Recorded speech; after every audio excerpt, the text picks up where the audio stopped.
Forskere fra Canada har gjort en uventet opdagelse. Multipel sklerose kan begynde 10-15 år, før de første symptomer viser sig. De undersøgte medicinske journaler for mere end 12.000 personer og bemærkede, at dem, der senere blev diagnosticeret med multipel sklerose, begyndte at besøge læger oftere længe før diagnosen. Omkring 15 år tidligere begyndte der at optræde klager over træthed, smerter, svimmelhed, angst eller depression. 8-9 år før var der besøg hos neurologer og øjenlæger på grund af synsproblemer, og cirka et år før diagnosen var der en stigning i besøg hos næsten alle specialister.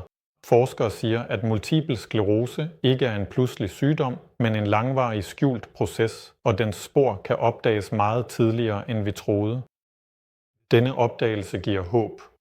I fremtiden vil læger kunne genkende multipel sklerose længe før de første symptomer viser sig.